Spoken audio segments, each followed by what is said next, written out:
জামাত শিবিরের কয়েকটা গোপনীয় পয়েন্ট আপনাদের ভিতরে তুলে দিব। এটা কারো কাছে তারা প্রকাশ করে না। অনেকেই বলবেন যে আমি কিভাবে জানলাম, তার কারণ আপনারা এখন হয়তো জামাত শিবিরের সুখের দিনের সাথী, কিন্তু আমি ছিলাম জামাত শিবিরের দুঃখের দিনের সাথী। 12, 13, 14, 15, 16, 2016 এই সমস্ত সালের দিকে আমি জামাত শিবিরের সঙ্গে, পুলিশের সঙ্গে পিকেটিং করেছি, হরতালে অংশগ্রহণ করেছি, আন্দোলন করেছি, মিছিল মিটিং, এমন কোনো কাজ নাই যে করি নাই। আমি জামাত শিবিরের একজন ক্যাডার ছিলাম, কর্মী ছিলাম। আল্লাহর কসম, আমি জামাত শিবিরের কর্মী ছিলাম। আমি যদি মিথ্যা বলে থাকি, আল্লাহর যেন গজব নাজিল হয় আমার উপরে। যে কারণে আমি জামাত শিবিরের গোপন কথাগুলো আমি জানি, আপনাদের ভিতরে আজকে প্রকাশ করে দিব।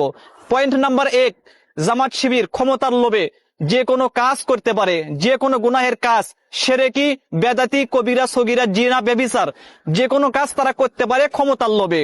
এটা আমি জানি।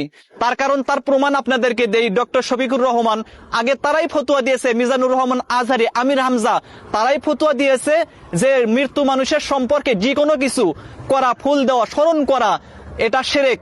আর এখন তারা দেওয়ার কারণে সেই শিরকটাকে উল্টা দিকে নেগাইতেছে যে একটু বাঁচানো যায় কিনা। আপনারা দেখতে পারলেন জিনা করে জামাত শিবির, এটা আমি জানি। প্রমাণ চাইলে আমি প্রমাণ দিতে পারবো।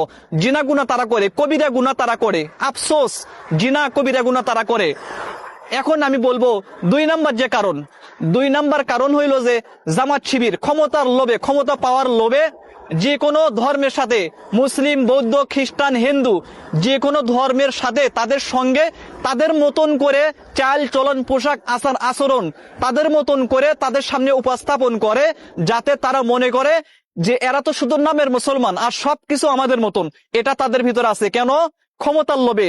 যে কোনো কাজ, যে কোনো চাল চলন, যে কোনো খাবার, যে কোনো পোশাক, যে কোনো ব্যবসা, সবকিছুই করতে পারে জামাত শিবির একমাত্র ক্ষমতার লোভে। গুনাহ দিয়ে শুরু। এখন আপনি দেখেন, পৃথিবীর ভিতরে কোন নবী, কোন সাহাবী, কোন দিনদার মানুষ গুনাহ দিয়ে কোনো কাজ, যতই পরিকল্পনা হোক, গুনাহ দিয়ে কোনো কাজ কি শুরু করে? করে না। আর জামাত শিবির গুনাহ দিয়ে শুরু করে। এই জন্য জামাত শিবির থেকে আপনারা সবাই সাবধান থাকবেন, আপনাদের সন্তানদেরকে সাবধান করবেন। আমি জামাত শিবিরের বড় ক্যাডার ছিলাম, কর্মী ছিলাম, যে কারণে আমি সবকিছু জানি। আমার মতন হয়তো আপনারা জানেন না।